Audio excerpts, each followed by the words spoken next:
What is up, entrepreneurs? Welcome back to our Friday Helpcast that we have here on Entree Woman TV.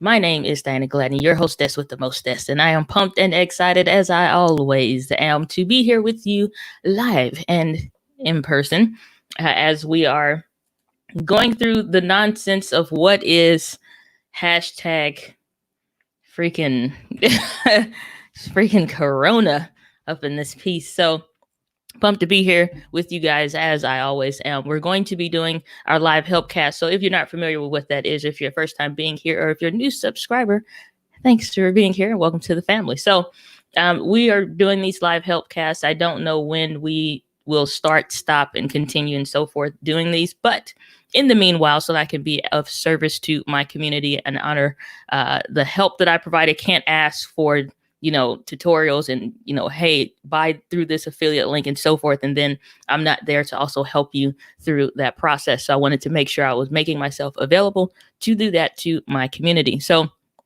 you can go to dyna.link, as you'll see over there. You go over there in the bubble there, you'll see go to dyna.link/join if you want to hop on live. So I need to update that, because right now it'll take you to where you can probably just watch it. But right now, let me change that and update that so you can actually come and hop on.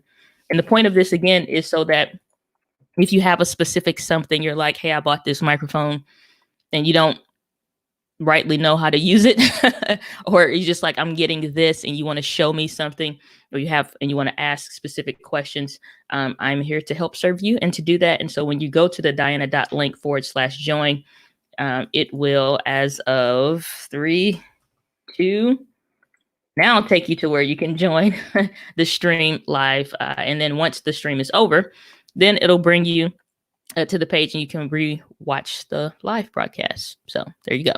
We have Francis. What's up, Francis? Good to see you. Glad that you are here. Saying hi, Diana. Chip, cheerio. Good to see you, my buddy. So I've been getting a ton of questions through the YouTube comment section, as it were, getting like literally a ton of questions about various different things when it comes to live streaming or video and things like that.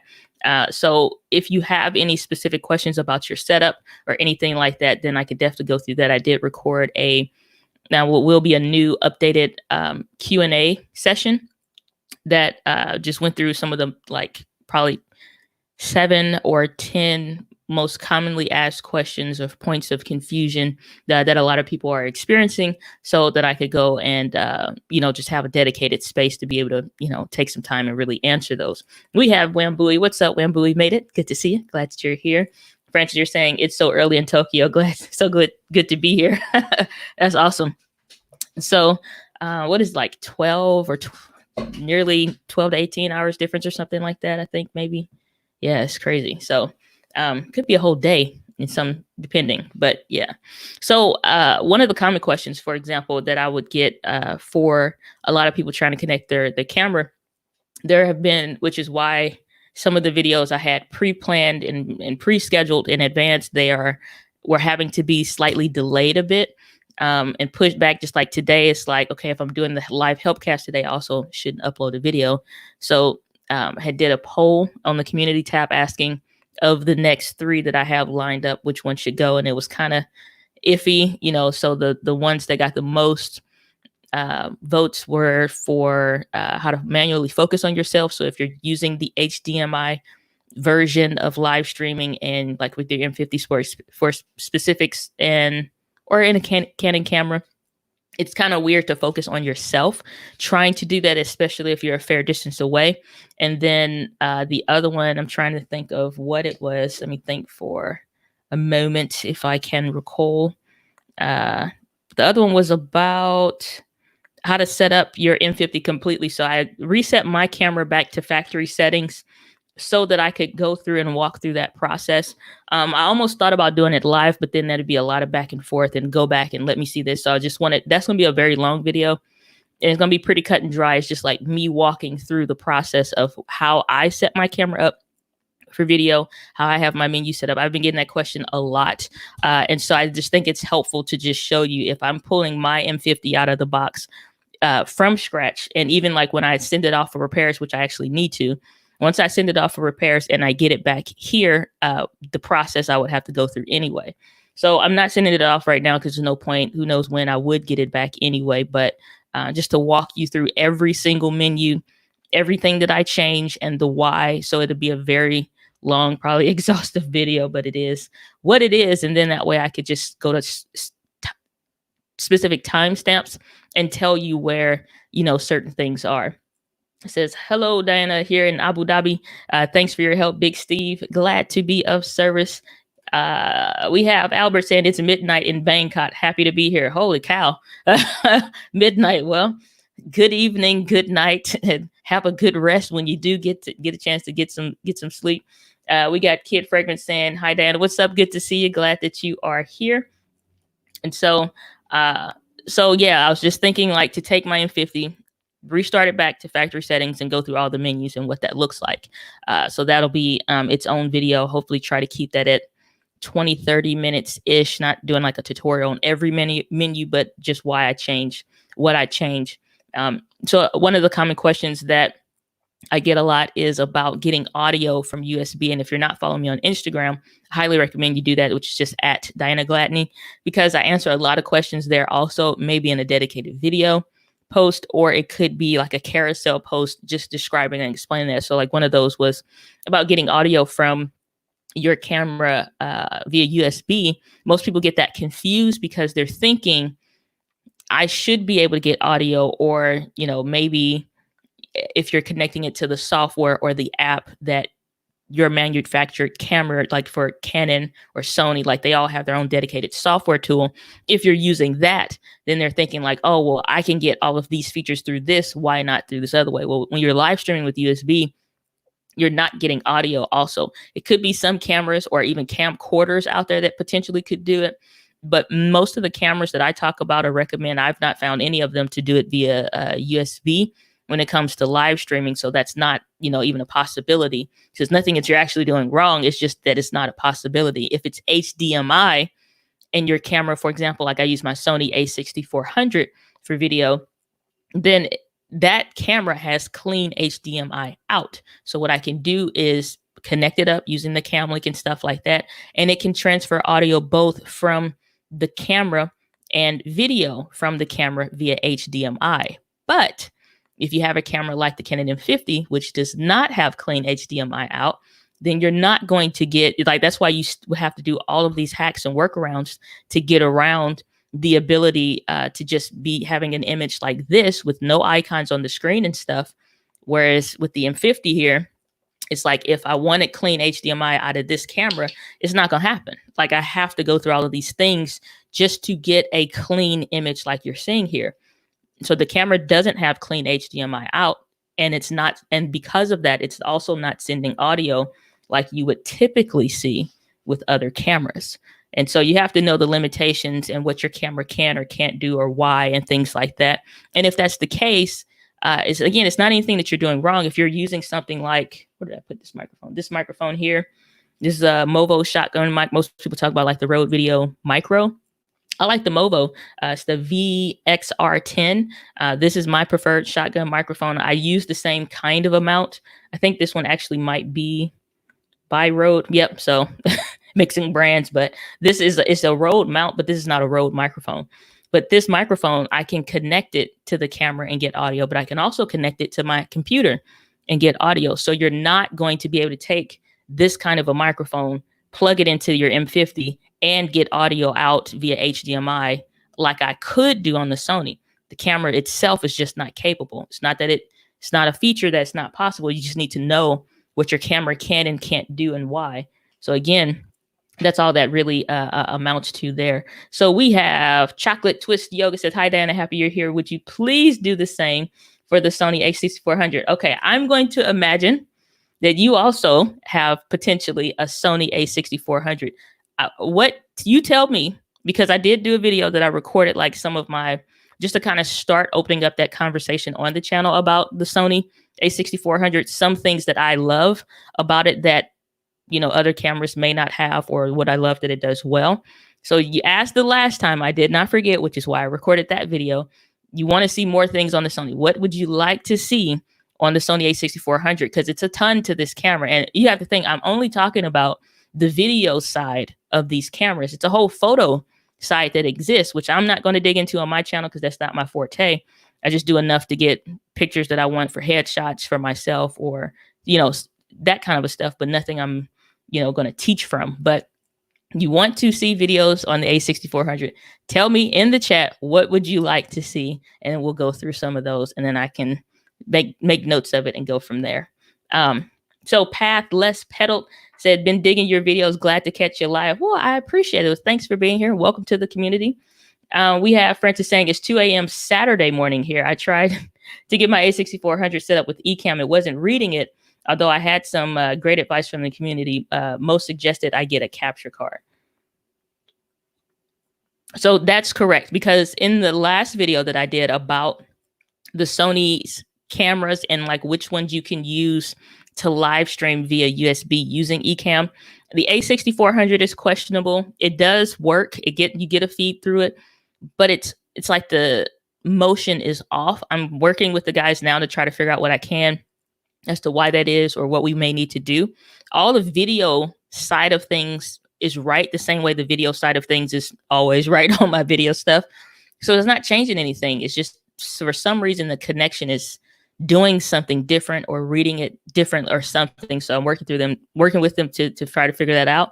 So with the A6500 and the A6600 for the Sonys, those are still, again, it's kind of weird and not sure what's what, but since you have clean HDMI out, it is just better at that point to just use a capture card, especially if you can get your hands on one. A simple one like the Elgato Cam Link, not trying to, get y'all into $200 and $300 and $500 worth of stuff. So I rarely talk about any of that, any kind of stuff.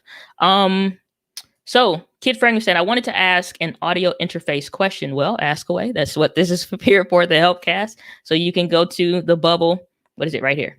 That bubble, if you want to hop on live and ask, or if you have something specifically you want to like show me or something like that and talk, or again, you can just hop on live and go to dana.link/join if you want to hop on here. But go ahead and ask your questions in the chat. We'll hop over to it.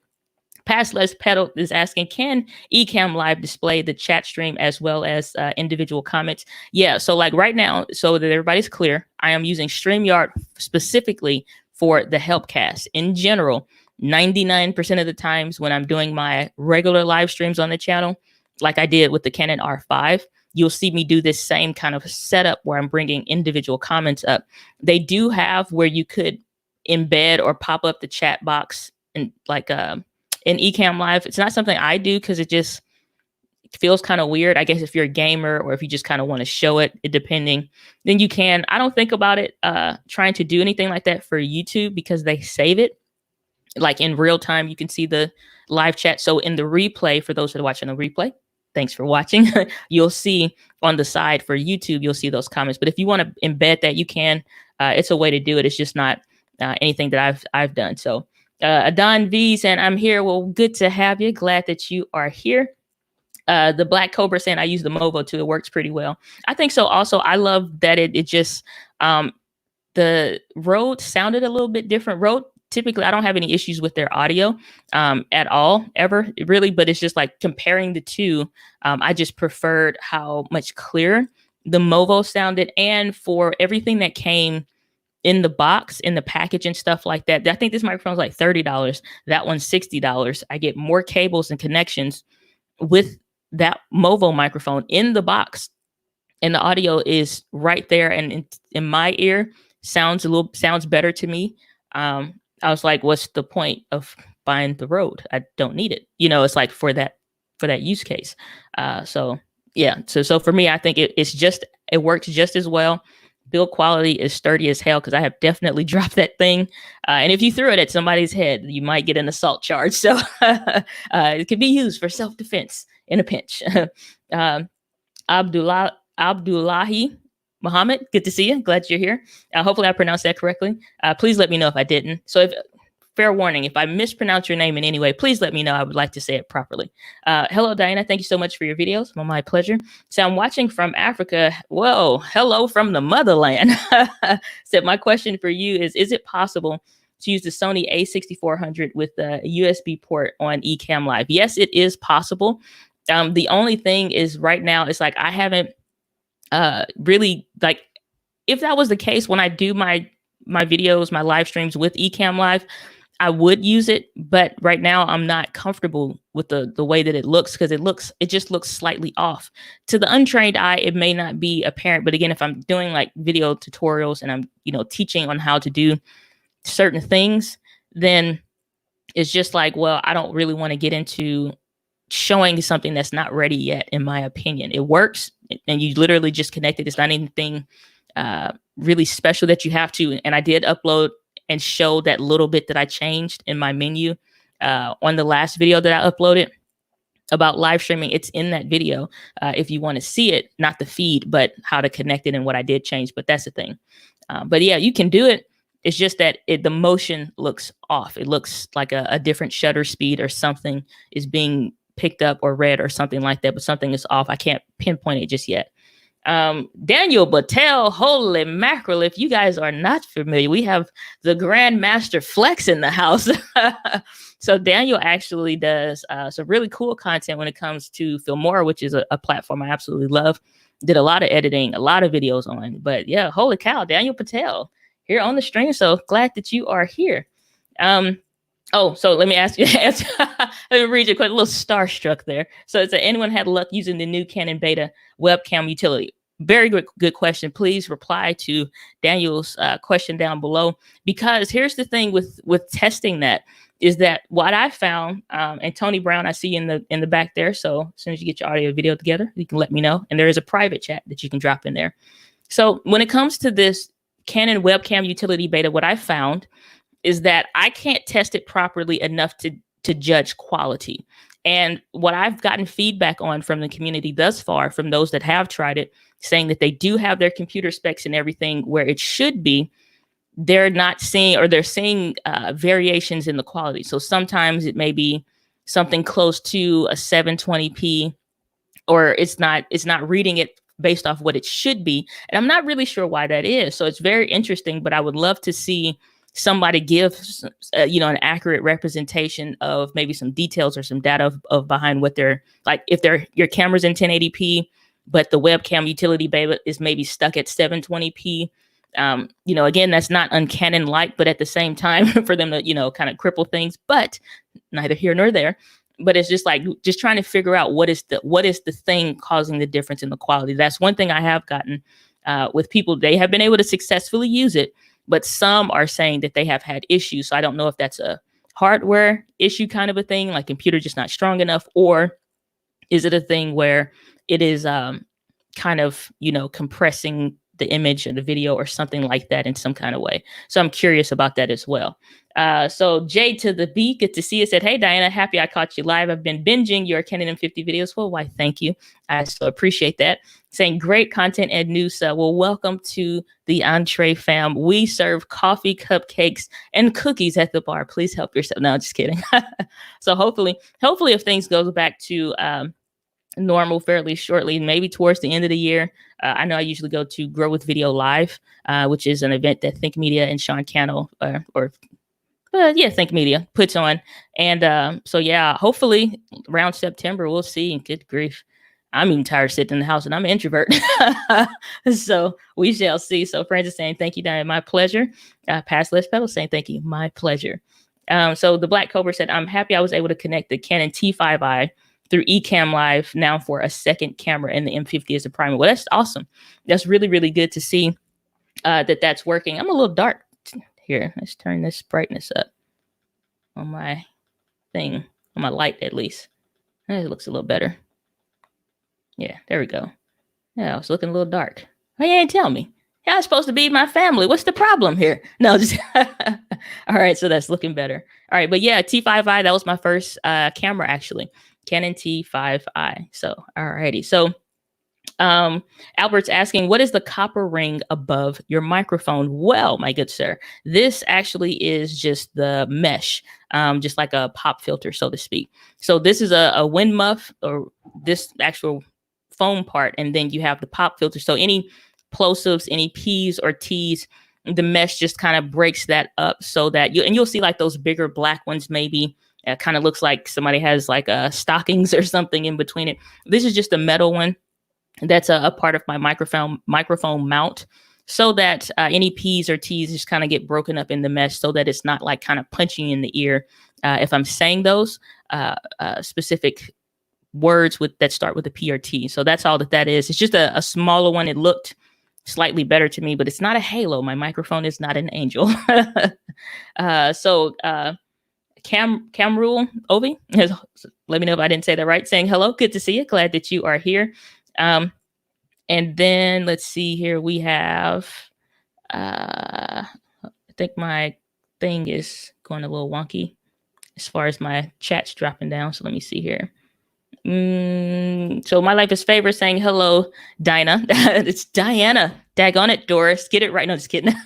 But good to see you. Glad that you're here. You know, it's funny. My little nephew, actually, he couldn't, when he was still having pronunciation issues, he would call me Auntie Dinah. So that's funny.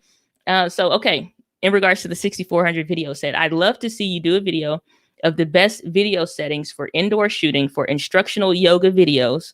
Also, if there are any recommended settings to best capture deep skin tones. Okay, so that gives me some because if you're just joining, then she's asking about doing more videos around the Sony a6400. And the thing is, just like cameras that I buy aren't necessarily best for my community per se, but I think Sony a6400 is. But the thing is that this camera has so much stuff going for you, literally can make it into your own. I probably won't do, just like full transparency, I probably won't do one about the best video settings, because I don't think there is one for anybody. Same thing with the M50. Like, that's why I did the finding your look kind of a thing. You have to, like, especially with the difference in the hue of skin, my skin may be slightly browner, and then on some videos you'll see it with a slight red tinge to it, because adjusting the saturation and playing around with different things at different times. So you literally can make it however you want it to. But if you're just getting started and you're using like the Sony a6400, the same basic rules will always apply and things like that. So if I'm doing 30 frames per second, my shutter speed is always going to be 1/60th, whether I'm using a Canon or Sony. So it's like those basic things don't change. My audio rules, like not going over negative 12 decibels, that's always going to be the same, so that it's always loud enough. Then when it comes to color, like as far as coloring, sometimes I want to get into color theory or any of that kind of stuff. But the thing is, like, even with me, like one of the skills I'm immensely working on this year is color grading. Okay, well, right now, this is just standard. I'm not doing anything special or anything different or anything. This is just literally standard out of the Sony a6400, especially for the live streams. Now, could I go through the process and bring in a LUT for the S-Log2 profile or the Cine 4? Sure, you could.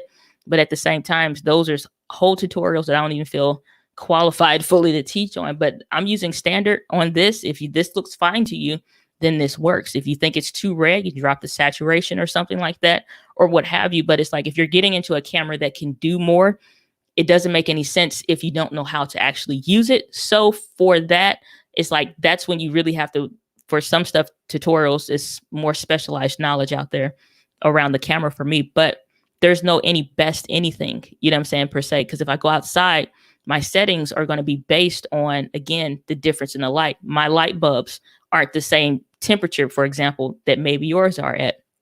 Right now, my lights are at 4,500 kelvins. What if yours are at 5,500? It's like your settings or what's best for you is going to differ. That's why I don't do videos like that, because it doesn't help. You can mimic my exact same settings and it would look different, completely different. So that's why it's like I don't really hop into those, but I'll think around some different topics that could be helpful and stuff like that. But yeah, when it comes to that kind of thing, you have to decide what kind of works best for you. On the Canon, I prefer more of a yellowish hue. When I'm on the Sony, I prefer something that's a little bit more of a reddish hue. It's just preference at that point. But getting to it, like I said, you can start with standard, and that'll pretty much get you there. profile wise. I'm the Brown. Good to see you. Saying sorry, I was just clicking on stuff. No help was needed. Okay. Well, glad that you're here. And if you've left, then thanks for being here. So, Daniel Patel saying, thanks for the kind words, and I'm a fan. You've given me some great pointers on my M50. Holy cow. Well, I had no idea. Well, thank you. I'm glad that you're here and you're getting value out of the content. So that's pretty cool. My Life is Fair is saying, let me go to the bar then. Yes, we have no alcohol at the bar, but if you keep some in your side pocket, that's your business. So, Albert saying, Daniel works fine. You have to, okay, y'all talking. All right. So, oh, well, no, I guess that's relevant to, the previous question that Daniel asked earlier. This is, I believe, is a reply for it, so might as well explore it. Saying it works fine. So you just have to quit the EOS utility and upgrade the firmware on your M50 to version 1.03, and the resolution is 1024 by 576. So that's good to know. So I did hear previously about either people updating their regular Canon EOS utility so that they can use the web beta, or I guess it reads better. I have no idea. But for me, I just got rid of the EOS utility. On the PC that I was trying, there was no point, because sometimes if it's starting automatically on your computer, if it's starting automatically when you're loading your computer, you don't want that running in the background. So you need to close that out. So it looks like right now, yeah, the resolution is less than 720p HD, which is 720p, even though I'm pumping out 1080p. I have a good lens on this Sony, so got to take that into account as well. But this is 720p because this is the max that StreamYard can do. So if that's the case, it's like you got to consider you may be getting less than what you're looking at right now in quality. So not affecting background blur or how clear something is or not per se, but you're getting less resolution on that. So I wonder if that's why they're saying beta, they can't get it to 720p yet, or that's what works baseline for every camera, which is why that's weird.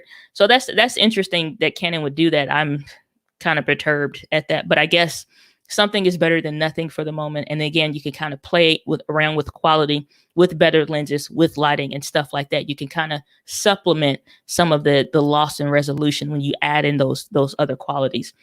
Qual Comedy, good to see you. Glad you're here. Saying I use a Canon T6 with eCam, but it's choppy. Is there a way to adjust so I don't have that choppy feel? Well, that's the thing.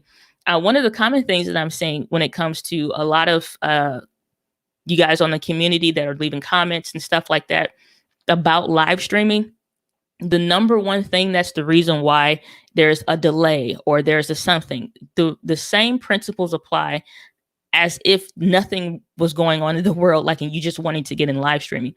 You still need to have and meet the requirements when it comes to the Elgato Cam Link. So that specific little, even though it looks like a little thumb drive, you still have to meet the same minimum software requirements to run that little piece of hardware. If you're running eCam, you still need the baseline minimum requirements in your computer. So if you don't meet those requirements and you're running software tools on top of tools, then you're going to experience lag. Y'all have seen probably at times where my poor little computer can't hang, and it's just like starting to wheeze. It's, I can't keep up no more. Your computer is doing the same thing. It's too many things. It's not enough RAM. So for all of the stuff that you're running, do you have enough RAM, which is random access memory for those that aren't familiar, to be doing what you're doing on your computer with all of the tools that you're asking? So Kishki in the back, I see you there. So just make sure you get your audio and video together and let me know in the private chat if you want to hop on. So yeah, when it comes to like using your camera, even though it's only connecting via USB, you still have to meet baseline requirements for all of the things that you're doing. And I can't remember exactly what it's called again for if you're on PC or Windows, because somebody got upset. That was like, PC just means personal computer. And I was like, yeah, I know, but that's just like, it's neither here nor there. Everybody knows, okay, this like, do it matter? It's like, it's not a glass of water, it's a cup of water. And it's just like, okay, well, it's the same thing. So some of the comments on YouTube is hilarious. So, but yeah, so if you're on a PC and you're a Windows user, then it's just like, you still have to make sure for everything that's required to run, in addition to the 17 tabs you may have open, do you have enough to run all the things that you're talking about running? So let's go down to the comments, get some more questions. Supreme Gecko saying, I hate when I join so late. Is it late? I mean, we've been going for about 30 minutes, I guess so. So yeah, I usually send an email out to the community, let y'all know. If you're part of the Entree Insiders, my email community, which is just go to dianagladney.com, or if you got any of the guides and you're there, then you should be subscribed and you should be good to go.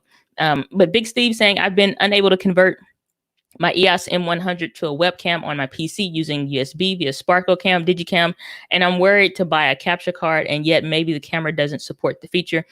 To my understanding, the M100 doesn't. It probably doesn't, because you have some of those Canon cameras out there that just do not have the ability to do it internally. They've dumbed that camera down so much in software, and they've locked a lot of those features out. Like I said, the M50 was just getting around some of the hacks to trying to just maximize what you have without having to constantly buy something new, buy something new, buy something new. It's just really about like, okay, I have this camera. I've invested all the money that I'm going to invest in these things right now, or, you know, whatever. Cause sometimes it's like, and that's one thing I'm sensitive to. I understand when you're dropping $800 between lights, microphone, cables, cords, batteries, memory cards, and like hashtag all the things with the camera. It's just like, that's a very good amount of money that if you didn't have to work or save towards it, that may be coming out of something else. So knowing that, it's like, I'm not going to say, oh, bought the wrong camera, go get an A6400 and good luck to you. You know, it's just like, no, let's try to use what you have to the best of our ability. I just think the M100, though, is not a camera that they have a lot, which is why you see certain buttons or dials and things like that not on there. It's just pretty much like a on, off, and then photo and video mode with very, very baseline settings. So I don't think it may be possible at all with that camera, honestly. So I don't think investing in a capture card is worth it, because if anything probably was going to work with it, some of those USB options would have potentially. But if you're not seeing that, I wouldn't probably invest in that, because it's just going to be a money pit. At this point, you may want to consider if it's that important to you, getting a different camera on the used market somewhere. The Black Cobra is saying, I wasn't using my M50 to its potential, now using it a lot more. Do you use the 4K on the M50, even though the autofocus doesn't work as well? If I'm going to be using a camera's features that still has its limitations, I must be very well aware of that camera's limitations. And what I mean by that is that if I'm going to use the 4K on the Canon, I need to know that I'm hitting focus for wherever and whatever I'm doing for the range that I'm doing. I need to know that, you know, my depth of field. So again, like how much space and wiggle room do I have to move within before I'm in or out of focus, or my subject is in and out of focus. I will do it sometimes for the fact that it does crop in additionally. So it's almost sometimes like I'll use my 35 millimeter lens on my Canon M50, and that's at one focal length. So even with that being amplified, so to speak, or magnified because of the crop sensor on the camera, if I want to kind of punch in and zoom in even more, sometimes I'll throw that camera into 4K just so I can dive in a little bit deeper. If I want the additional quality, then yeah, sometimes I'll dive in a little bit deeper in 4K. But at that point, in my brain, the 4K and the M50, like I'm not even thinking about the autofocus working. It's not even a possibility. I trust Panasonic's contrast detection autofocus, which is why that is bad, you know, that it doesn't work well for video. I trust Panasonic's contrast detection autofocus more than I trust Canon's one. So I trust is Panasonic contrast, Canon auto, like I don't trust it at all. So it's just straight manual focus if I'm in 4K. I don't even think about the autofocus working or potentially working at all. So Kishki, I think it is. Drop a comment in the private chat and let me know if you want to hop on or something, saying something about your device is not connected. So you may want to double check on that. All right, so let's go through the comments here. So I'm the Brown saying I meant in the StreamYard I joined as Tony Brown. Oh, okay. I was wondering who Tony Brown was. Okay. Glad to know. Saying Wambui saying, I have owned the Canon 70D for a number of years. I used it with Ecamm. Costco's had a members only sale. So I'm a mother, got the Mother's Day sale, and I got the N50. I love this camera. Well, now y'all know the hack of how Wambui gets her cameras. Go to Costco, get a discount. So that's awesome. Daily Ghoul, glad to see you. Is that almost kind of looks like a Deadpool thing? If y'all don't know, I look at your pictures. help me to remember who I'm seeing or talking to in the chat, or if you get it, I get an email so I know. So thank you. You helped a lot with the Canon N50. Oh, my pleasure. Glad to be of service. Saying you're always a great help to us by Supreme Gecko. Oh, my pleasure. Thank you. Glad to be of service. So Qualcomm is saying my cam link is on back order. Yeah, it's hard to find those at different times because it's like if you find one, Amazon is not the best place, when it comes to that kind of stuff now. It's just because of the price gouging.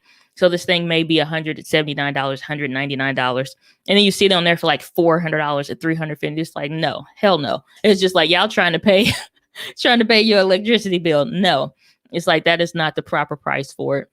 And anytime I see that stuff, I report it. But sometimes some of the best places to look, again, it's like that Office Depot, any place that's kind of where, like even like Wambui was talking about Costco, they have any of those places that nobody's thinking about. I remember Franklin Covey, who does the Franklin planners. They used to have a bunch of store locations, and then they eventually went to online. But when they had a bunch of store locations, they would have sometimes little electronic areas, and sometimes they'll have those extra little pieces of gear in there. So I always try to think outside of the box, your Staples locations, like I said, the Costco's, even though Walmart, sometimes it's like if you see it at a location or something, or you can do like I'll do sometimes, and you can change the actual location for where you are. Let's say, so the closest major city would be Chicago or Kansas City or something like that. I can change that store to a Kansas City location or something like that and see what one of the stores has in it. Or if I'm traveling someplace or it's worth a 30-minute, even an hour drive, change and see what's in that, an hour away, and just go to the store and get it, or either have it delivered from the store and stuff like that. So you just kind of got to think outside the box when it comes to that kind of stuff. And you're saying, thanks for answering my question. I probably need more RAM. Yep. That's usually some of the things is just like, you just kind of have to know, like, especially like people are talking about, well, I'm getting audio lag. Okay. Well, does your microphone introduce lag? It's like, it's a chain of events that you're connecting. So if you got your laptop, your computer, your microphone, your camera, these software, and all these things built on top of each other, you just figure, well, only new thing I got is the Ecamm Live, and it's not working. The only thing I got is this camera, and it's not working. It's just like, okay, do you have enough to do all of the things you just introduced your camera to doing? If you're just mostly ever watching YouTube videos, well, I watch 4K videos. Fantastic. Those may not work as far as like you're trying to edit the 4K video on your computer. So the same things. It's just like you have to be diving a little bit more into, what can my computer do? What are its limitations? And when it comes to software, what does that mean for me when I'm trying to do that kind of a thing? So let's see here. We have, let me go back up. I'm DeBrown saying, I just started using my Sony RX100 Mark V in the Elgato 4 WebEx video. It actually worked well. Yeah, that's one of the things I thought was extremely interesting with those point and shoot cameras from Sony. Those are pretty high-end point and shoot cameras. It's just not like, oh, give it to a 7-year-old and let them have fun. It's like those cameras are amazing. And the fact that they could live stream, I remember it was like probably 2 years ago, could have been like the RX 4 or 5 potentially, when it came out, that they were live streaming their regular videos, because it was a female gamer and she was doing one of those here's what I use videos. And I thought it was so cool. She live streamed her gaming videos with her RX 100 camera. So, but yeah, the quality coming out of those is still stellar, just as good as, sometimes even what you get out of any of these other Sony cameras. So saying, thank you. I was going for a Deadpool look. Okay. Dope. And so I hit the nail on the head with that one. Francis saying, I just put in an order for an Elgato Cam Link 4K now, and it's on back order. and the weight is okay. It's just like your Logitech webcam. It's saying your support is great. Thank you. This really keeps me looking forward to learn. Oh, that's awesome. I'm glad to be of service and glad to be of help. So the thing with the Logitech web cameras, and I've been thinking about doing a video around that because I have one. It's just like I don't really use it unless I have to. It's like there, even with those, it's a video, like I said, I shared on the community tab. It's like between the microphone, same microphone, and putting that camera, because it has a little tripod thread on the bottom, and put that on my tripod. It's like I could do several of those videos. And yeah, the quality isn't as dynamic as this, but I've seen people pull amazing quality out of those. And it doesn't look bad at all. But if you're finding or looking to try to find a Logitech web camera, sometimes like Facebook Marketplace is really good for some of those. So yeah, that's my thing. So Huai Wan Pan, I believe. So say thanks, say hi, Diana. Hello, good to see you. So I watched your ES webcam utility beta video. Thanks so much for that. My pleasure. Said, I have the M50. Do you know of a non-capture card option for Mac at the moment? Thanks for your time and all that you do. Well, my pleasure. Well, I don't know. I've probably never said this on the channel before, but have you tried Ecamm Live? So, which I've talked about Ecamm Live a ton, so it's a joke. The Ecamm Live is the premier option, in my opinion. And that's the one I use like 99% of the time for any videos or anything when it comes to just using your Canon camera, especially the M50 with via USB and stuff like that. Now, granted, here's the thing. With Ecamm Live, you're getting more than just this same thing that you would get for the webcam utility beta.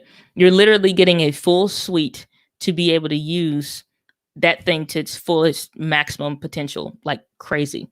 Full, not full, but extreme customization abilities when it comes to live streaming. The only thing that I get where some people are kind of like taken aback price wise and stuff like that is like if you are thinking that, it's just like, well, I don't want to use all of that. I don't want, all of the things. I just want to be able to stream with my camera. Well, here's the thing. If you're paying for it, use it. It's like, seriously, use it. And here's the thing. If Canon drops the webcam utility for, what do you call it? Not Mac, PC, but Mac. If they drop it for Mac in 2 months, you spent, what, $24 or something. That's a 2 for $20 at Applebee's. $24 is a whole hell of a lot of books at the book fair, let me tell you. And so, holy chat, we got the super chat from Daniel Battelle. Holy cow. Well, thank you, sir. So I appreciate that. Thanks for all your great info. You are appreciated. Peace. Well, thank you so much, Daniel. I appreciate that. So, man, that's awesome. So, but yeah, it's just like if they drop it, that's $24. We've all spent $20 horribly at one point in time or another, so it's just like, it's worth it. Gurmad TV saying, hello, Diana. Hello. Good to see you. Glad that you're here. All right. Kishki, you don't have any devices connected. So you gotta, if you want to join, you're going to have to, I guess, get that situated. All right. Udron, I'm just going to stick with that first one. Okay. So you helped me with my M52. But I ordered an AC adapter that was lower down on your list. It will be here in a few days. The rest of the set is working well with Ecamm. Okay. Awesome. So it's only like those two types of AC adapters that I recommend. And one is like by the company RiceUp. And then the other one is by, who is it? Capaxon. As soon as it feels like as soon as I mentioned that mug, it was gone, and it's been gone for a while. And so it's like every blue moon that may pop up or something like that. So it's just like either the Capaxon one or the RiceUp one. And they do have where you can connect that RiceUp, if that's even how you pronounce their name. But that's what I'm calling them. So you can connect it via an AC adapter, or you could use something like I have here, which is just a battery bank. But it's like you get more flexibility with that, which is something that I think it works well. I've used it for extended period of times, like recording video podcasts and stuff like that. So, it works. It gets the job done for sure. So I'm the brand sound. I think I got the idea for using the RX 105 from the female gamer that you mentioned. It could be. I'm trying to think if she had like colored hair or something like that, but potentially. Saying, greetings, Diana. What's the best settings for the Canon M50 while live streaming with Ecamm Live? Because I'm getting the best picture, or maybe saying potentially I'm not getting the best picture. Well, here's the thing. Anybody that's having any kind of like quality set, there is no such thing. It's like I promise you, there is no such thing as the best settings. There really isn't. That's more so because you're trying to figure out my settings must be wrong or something about them must be off. So I need to figure out what is the best settings that I should be using. The only thing is like there are certain rules when it comes to video that you should use that's adhering to, for example, things when it comes to lighting and making sure that the subject or whomever is well lit. If you scroll back just a little bit ago at the beginning of the stream, it's just like I didn't notice. It's like because it's raining, so it probably got darker. The image started getting too dark. Okay, well, I'm not connected to adjust my settings on my camera, like with the app or something potentially. So it's just like the only other option, if I'm not going to adjust the ISO or the aperture or something that can affect the lighting, is adjust the lights. So that's why I have something with the remote. So if it gets darker, I can brighten it. If it gets too bright outside and the sun just starts beaming in, I can turn those down.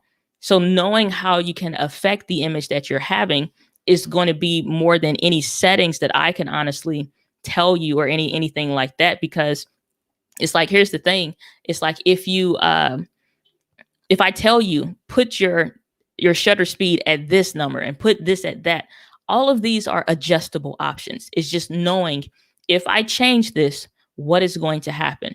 Most of the time that I'm finding with a lot of videos that anybody asks me to watch, can you look at this? Your ISO is way too high. You don't have any lights. And I don't mean like just turn the ceiling light on and it's like, well, my eyes say it's bright enough. That's not good enough. Your camera's sensor is like an eyeball, but it is not as sensitive as your eyeball is. So you need to understand like the limitations of your camera, what it needs. And most cameras, I don't care what it is. If it's a phone or if it's it could be $1,000 camera. It requires light. So the first thing that I would say for anybody that wants like better quality in your videos, let's take a look at the lighting setup first. Because most people, it looks grainy, it looks this. Okay, if you're using a kit lens, you can still get a lot of great quality out of a kit lens. Go look at, for example, I'm trying to think what his name is. He does a lot of N50 videos and stuff like that. He probably got like over 100 N50 videos. If y'all probably know who I'm talking about, but the Crowley crew, that's who. He does a ton of videos with the Canon M50. Okay, well, he's using a lot of times the kit lens or that 11 to 22 millimeter lens. It's not going to give you the best quality. It's not going to be best for lower light situations, being indoors. You need lights. And then you need for adjusting your color. What's your white balance set at? So the same things that I talked about in that, finding your look that I did with Cantus. It's only thumbnail I have that has a dude on it. So you can look there. Those settings are about what I would probably use. But if I go from here and we take the stream into my living room, I'm adjusting my settings based on the environment. That is a brighter area. It's a brighter, like the sun is coming in that window, like directly right now. I need to adjust my settings. So there is no real such thing as the best settings, honestly. And that's the biggest thing when it comes to stuff like this. For video, there's no such thing as the best settings. The best settings is going to be based on your environment. If I went outdoors, those settings are going to change. So learning the basics when it comes to the exposure triangle and when it comes to lighting and things like that, that's what you're going to need. If you're saying, well, I look blurry and when I move, it looks really crazy, chances are your shutter speed is wrong. It's just like if you have it down to 1/20th of a second or 1/50, and it probably should be, 1/60th, for example, just like you need to make adjustments. So I talk about a lot of that stuff in that one video, but I'll definitely say check that out there. So J to the B saying any app suggestions for editing videos on your phone. My laptop is outdated and I still want to upload in the meantime. So what kind of computer do you have? I'm curious. But here's the thing. I am a person. I absolutely freaking hate editing videos on my phone. But when I need to, I'm going to show you who I go to for help with that. Because again, it's just like things that I'm good at, I'm good with it. But when it comes to like trying to do stuff on my phone, I'm not your girl. So here's who I would suggest that you, and this is for anybody. Let's go ahead and share the screen here. and I can show you who I am talking about. So you should be seeing, okay, cool. Should be saying this is D. Niman, who is Nick Niman's brother, which he has him tagged over here. And Daniel Patel is over here as well. And Owen Video and Justin Brown. So all these are great channels. And Brian G. Johnson. He does a ton of videos when it comes to stuff with your phone. This is like my go-to guy if I'm trying to figure out how to do anything with my phone, because it's just like, this is like phone editing is just not my forte. I hate to do it. So he has some about free ones. There are some paid ones, but he usually recommends KineMaster. It's like Kine master. It's one whole word. That's one. Just a bunch of different stuff. How to use your connect your phone like as a web camera for like Android. So he has a ton of stuff like for mobile creators. If that's what you're needing help with, I would highly recommend D. Simply because it's just like I know I'm not any good with that, and I don't try to be. So it's like I know my limitations, and I don't try to edit with my phone. But when I do, I can show you some or tell you some apps that I have on my phone real quick that may work if you want to check those out. So InShot, InShot, just one whole word. I use that one sometimes, but that's pretty much it. I've tried KineMaster. It's just like I don't even try to edit on my phone. iMovie is one that's available for your phone as well. So, but he has it for like Android as well as iPhone options as well. So that if you want to check him out, that's what I would suggest. I said yes, color hair. Her name was Hazelnutty Games. It's been so long, I don't remember, but it probably is the same person that we're talking about there for I'm DeBrown. So, but yeah, that's who I would say though, if you're trying to do that. But again, you said like your laptop is outdated. Another one, if you're trying to see still, that's why I kind of liked Filmora, which we're going to bring up the man himself, Daniel Patel, who is again another premier expert of content creation when it comes there. So let me share the screen. And you should be able to see that there. So let me take that down. So this is Daniel, who's in chat. So he creates a ton of videos when it comes to like doing some super creative stuff about Filmora. If you don't have like a super powerful computer, which I didn't when I was on PC, and even once I upgraded, it still was just like it could use some help. But Filmora can get a lot of the heavy lifting done. Even they have an app that you could use for Android and iPhone as well. But if you're trying to like use an editing software, maybe you're not ready to jump into Adobe Premiere Pro or Final Cut Pro 10, but you need something that's a little bit more of it's more than iMovie and less than some of these professional video editors. Filmora is hands down the software tool that I would recommend. And so I think it's just absolutely freaking phenomenal when you're trying to do something like that. So I don't know if Daniel has any ones about their phone-based one, but he has a ton of stuff on like how to like maximize what you can do when it comes to using Filmora. So if you're still trying to figure out one that's a good software option for a computer that may not be that strong, Filmora would be a good option for that kind of a deal. All right, so let's see here. All righty, so that's all the questions that we have. So other than that, for today's Helpcast, I guess we're gonna cut it short for today then. So the thing is, it's like when it comes to the video, again, I don't want y'all to feel like when you ask for like these best settings videos, I don't care, or I'm not just not willing to do a video on it or something like that. But I want you all to be aware though, that it's like the settings are adjustable to your environment. Anytime you're editing videos or you're getting ready to record videos, your settings need to be specific to what you're trying to do. Whether or not you record at 30, 24, or even 60 frames per second is going to affect the way it kind of looks. But at the same time, that is only now important so that you know what to adjust your shutter speed to. So for example, again, if you look at the video I was talking about with where me and I'm showing Cantus how to adjust his settings. So I'm telling him like, okay, you're at this number, you should be at that. You know what I'm saying? This is an issue. Let me see if I can pull that up real quick, and I could probably dive a little bit deeper into some of that, because it's hard to describe and explain stuff just from like me trying to describe it. So let me see here. Actually, woman. Yeah. All right. Let me do this, and we'll pull this up and share screen here. Yes. All right. So if we go over to, and I know if you're on your phone, I realize this even on my phone, it's not easy to find all of the recent videos. Like it's a ton of videos that I've done. Like it'll show even some unlisted tests and stuff like that that are back there. But like it won't let you go as far down for as many videos as I've done. But if you go through the playlists, then it'll kind of help you a little bit there. So let's scroll to where I'm actually showing his settings on his camera screen. And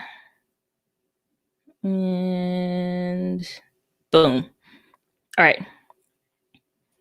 Okay, so if you look, and let me try to make this widescreen so y'all can see this too.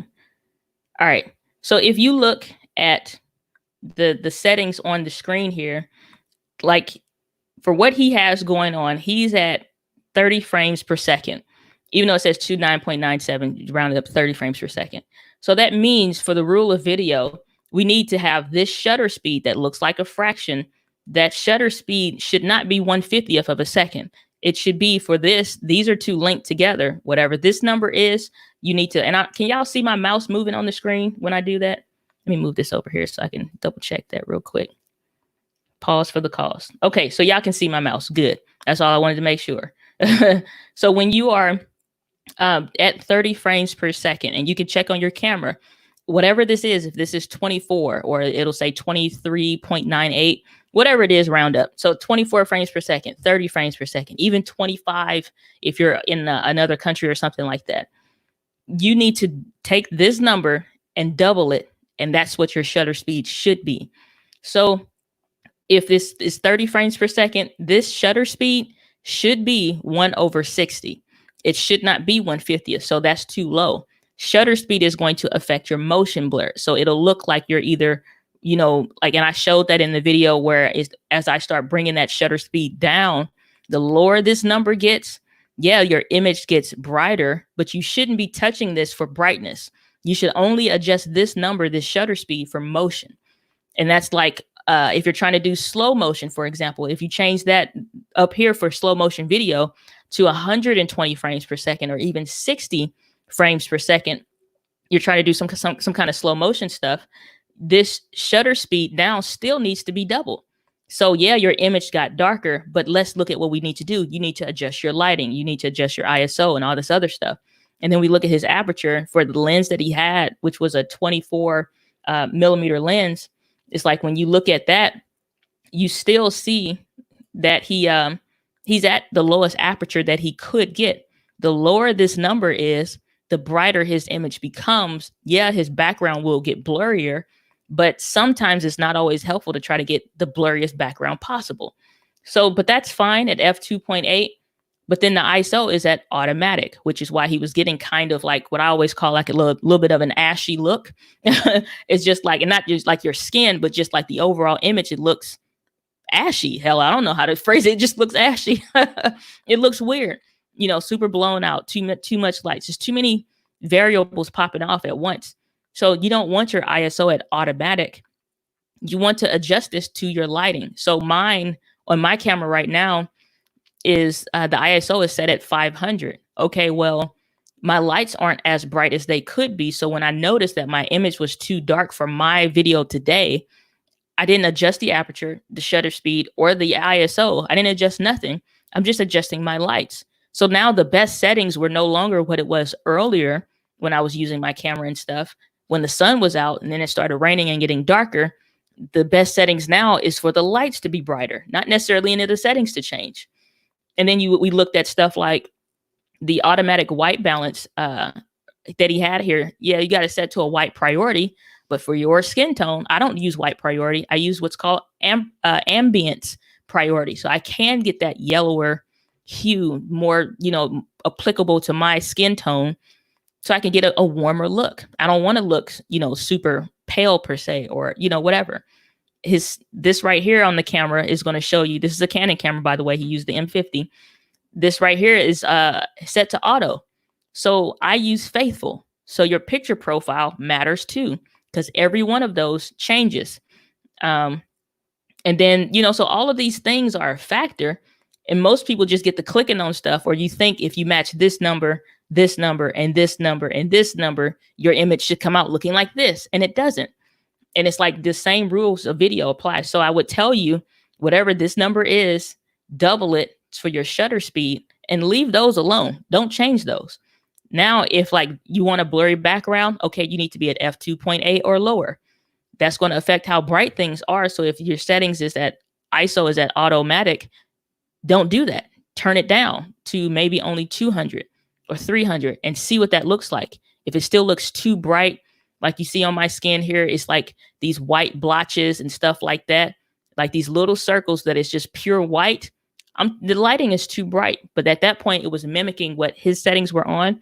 So it's a lot of things. Like I said, it's 25-minute video, so it ain't for the faint of heart for sure. But at the same time, though, it's understanding that the things that are happening in video, it's like those things that you want to understand is that it's how is the thing that I'm changing going to change my video? You know what I'm saying? Like, so a little bit of a overview, so to speak, but So Daily Ghoul is saying, which program do you use to edit? I use Final Cut Pro 10. That's my favorite. So Huey saying, thanks for your answer. So my pleasure. Samsung with the Canon M50 micro HDMI out to HDMI into Ecamm, which is just the HDMI connection. Said, I don't see the camera as an option in Ecamm once I plug it in and turn on the camera power. What am I missing? Do you have a capture card? So if you don't have a capture card, just connecting the ports together is not going to do anything. You need a capture card if you're connecting it for live streaming, which means, and that's via HDMI. But since you're using Ecamm, just use USB. I wouldn't say use HDMI at all, like at all. Yeah. So there you go. Christian Boykin, good to see you. Glad you're here. So he answered that. Alrighty. So let's see here. Christian asking, which camera are you using? You may be able to just use. Oh, okay. Well, y'all talking. Okay. Alrighty. So, okay. So J to the B saying, thanks for your suggestion. I will have to watch the replay. Of course, work gets busy now that you're live. Catch you later, Andre fam. All right. Well, glad that you're here. Glad that you could hop on live and join the stream. All righty. So saying thanks for the answers. Have to go. All right. Take care, Daily Ghoul. Glad to see you. Glad you can be here. Yeah, I know it's middle of the day. Y'all at work, supposed to be working. Okay, watching the stream on the side. It's okay. I won't report you to your supervisors. So Christian's asking, so I do have a problem with my computer. It overheated. I don't have no suggestions on that one. So again, it's like if your computer is not strong enough, if you're using something like, let's say, a MacBook Air, you're trying to run all these different things on it, chances are it may not be strong enough to do all of what you're trying to do. And if that's the case, it could very well be overheating. The other thing is that when you also, like, my computer has a fan, like one of those external fan things, always on it, just to keep it, even though it's even not overheating, not having any issues with overheating, but just to bring more air to it. And it's elevated so that it's not laying flat on the thing, because again, I don't want heat to just be trapped around the laptop. So it's elevated, and there's a fan on it as well, just so even once the internal fans kick on at times, if I'm running a lot of stuff or I'm editing a 4K video or something like that, the computer can breathe some when it comes to that kind of stuff. So that's the thing. Saying Black Entrepreneur 24, good to see you. Glad that you're here. Saying Sony A6100 or the M50. I'm stuck between the two. Well, those two cameras are that's a very interesting one that nobody has asked me, which is a really good question because they're kind of similar. Now, in my opinion, the Sony A6100, even though it has still like a 30-minute recording limit, whereas the 64 and 6600 don't, The A6100 has a 30-minute recording limit. It doesn't have like the flat picture profiles and hashtag whatever, all the things, but it has like the flip out screen. So it's a good comparison. However, here's my thing with the A6100. Even if you're not going to use any of the extra stuff that like the A6400 or the A6600 have, if you're considering the A6100 at all, just go ahead and get a used A6400, honestly, because the unlimited recording limits, the options to do all the extra other things, even if you're not going to use it even this year. Here's the thing why I say that, because if you brought somebody in, if you are an entrepreneur, business owner, and you're saying, well, for me to do this now by myself, I don't need all of those different things. Here's why I would say go ahead and get the A6400, because they're close enough in price point that it kind of doesn't make sense to get the A6100 when you could get a used one from like B&H Photo Video or something like that, and know that it's a reliable tool, it's going to work, and all of that stuff. But the thing is, though, is knowing that if that's the case, is no point in getting one that has lower specs and doesn't have as many things, especially compared to the M50. I think those are, for as ease of use, could be the M50 is a better thing for you, but more than likely, anytime you're comparing two cameras, and this is for anybody, you're leaning one way or the other. You're just hoping that there's something else that maybe you're not missing. Go ahead and get what you want, though. You know what I'm saying? Go ahead and get what you want. But again, I would say just go ahead and get a used A6400 versus this A6100 at all. Because if you hired somebody to come in, let's say next year, and to do your video work, and you've now grown in your content creation to where you want to explore more things, does it really make sense to be ready to buy another camera next year or get the A6400 next year, or just get it now for literally the same price as the A6100, but just a used version? And then the M50 isn't really in no comparison to that, because they're two different cameras for two totally different people. Can the same people have the same two cameras? Sure, I have both of them, but they're completely different cameras for different people. The M50 is if you're just getting started, whether you're an entrepreneur or a content creator, YouTuber, whatever, you're trying to learn video, but you're trying to do it in the easiest way possible. You don't plan on exploring a whole bunch of options or whatever. You just need something super simple. The M50 is it, but it's very easy also to grow out of the M50. And please don't ever think that because I do tutorials around the M50 that I think it's the best camera. It's not. I'm very straight up about all of that. It's just like, it's different tools for different people. Do you need a Maserati or do you need a Ford pickup truck? Two totally different cars. Both will drive you to work, but what do you actually need? So based on your needs as an entrepreneur for what you're trying to do, and I think to raise that ceiling for growth potentially, even if you hired somebody, like when I'm doing editing work for different clients, they say, I have this camera, I want this kind of a quality based off some video they saw. And I'm like, okay, great.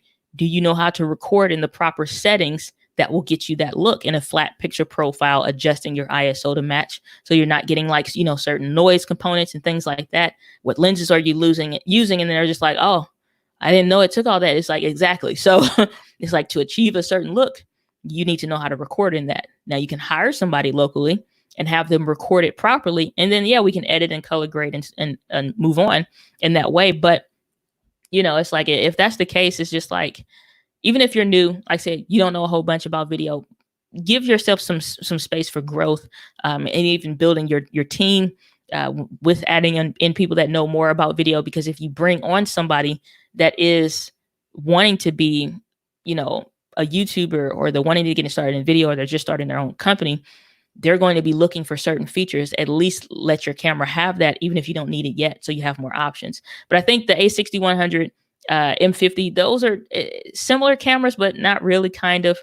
If I had to pick, I don't really know, because the A6100, again, it seemed like a pointless camera to me, because again, for that same price, it just made sense to get an A6400 and have unlimited video recording. So if you did courses, you did talks, you could record those speaking engagements and things like that. It just made more sense to have a camera with more options. So A6100 is not a camera that even really makes sense to buy, in my opinion. And the M50 is a totally different camera that doesn't have half as many features as either one of those. So very different. So Paul coming saying, thanks for the info. Always learn something new when I listen. Oh, my pleasure. Glad to be not providing the same information over and over again. Alrighty, so let's see here. Albert asking, what do I think about DaVinci Resolve for editing? It's heavy. It is heavy. It requires processing computing power. It just depends. I think it requires a bit to run it. It's a full, just because it's free, it is not a cheap software. Like, it's not just some low class quality tool. It is a beast. And you can do a ton. I mean, like, it's essentially probably even more than what Final Cut Pro 10 is or Adobe is, because they literally grade movies off of it. They edit movies off of it. They go, to the box office and such. So I think it's amazing, but I think it's overkill if you are just trying to learn video per se. They did make some updates, in the last year or so to make it a little bit easier. But at the same time, though, it's just like, I think it's amazing, but know that learning curve can be a little steep, though. But if you're willing to go through the time and invest in it, it's worth it. But it's not my cup of tea. So, Christian, you're asking what program am I using right now? Well, right now I am using StreamYard. So it lets me to pull up some things on the screen. So if you want to check out a free trial, or I think it's like $10. I think that's what it was. I said I was going to look into. I think it's like $10 credit if you want to check it out. Just go to dyna.link/StreamYard if you want to check that out. So let's see here. So Alec Godwin, good to see you. Glad that you're here, saying boom, got you today. Diana Gladney, hello from Cali. Well, hello, good to see you. Glad that you are here. And Black Entrepreneur saying thank you. I will do that for the Sony A6400 for the win. Yeah, it's just like, it doesn't make sense to again, if you're only buying for what you need today or as much money as you have today, that's not like the best buying decision, financially. Because in a year's time, like, I'm getting emails from people now, it's just like, oh man, I got a deal on M50, but it doesn't do all the things that I wanted. Don't get sold by a YouTube video. What do you actually need? What do you plan on actually using your camera for? Because it's just like, even once I switched to Sony, everybody was like, getting a lot of emails, at least, I need, should I upgrade and change too? What do you actually need? Because if the menu systems are not just literally being able to touch the back of the screen for every little thing is going to piss you off, don't buy something just because I bought it and my use case, it works well. And it's just like, if that's not what you really need, don't buy it. It's like somebody that sees a woman that loves heels, wear heels 24/7. You've worn nothing but tennis shoes your whole life, and you see how enjoyable, how fashionable she is in those heels. And you're like, well, I'm gonna get a pair too. And then you walk away and your feet are bleeding. It's just like that. It's some other stuff that go into that. So, that's the only thing. Saying, user is asking, is there a Final Cut skills building course that you recommend? Honestly, no, because everything that you honestly want to know is on YouTube, and that's not that's not a jab at any course creator or anything like that at all. Obviously, courses are extremely valuable, but I don't see any that supersede what YouTube already is giving, or creators on YouTube are already giving for free. And there are some people that literally take you from installing the software to setting it up and things like that. Every software tool, though, for editing, they essentially do the same things when you're talking about video. It lets you import the footage, bring that footage into the timeline and start editing it. And then you can add effects or titles and things like that. So it's just about getting familiar with it. Right now, I know since the coronavirus and all of that, Final Cut Pro 10 decided to give away a 90-day free trial instead of their typical 30-day free trial. So if you're going to start learning Final Cut Pro 10, go ahead, download and install it. So when you're watching those tutorials, you can follow along. I would say even record a 3-minute video so that you have actual real footage to start editing with. You can throw a title on, drag it around the screen and stuff. And so you can get a feel for it, because just watching it is not going to really do anything. So I would say if you're trying to get that free trial for Final Cut Pro 10, they have it for 90 days right now, which if that's something that you're considering for anybody, I would highly, highly recommend it, because it's just so worth it. And if that's the case, follow along with the actual video that you can edit. So at the point of being done with that tutorial, which I think some of them run even an hour or two, run, set some time aside to do that, actually edit a real video and upload that video. Otherwise, it's trying to compare. That's how I knew, for me personally, Adobe, getting a stronger PC and going with Adobe Premiere Pro was not the route for me. Because when I had my hands in the software, so to speak, and I'm trying to edit a real video, it's too clunky, it's too all over the place. It just didn't make sense for me, and I didn't like it. So when I tried Final Cut Pro 10, I'm like, this is amazing. I love this. For me, this, like, it works well with how I prefer to operate and edit a video, based off of my experience with Filmora. I tried DaVinci Resolve for a little while.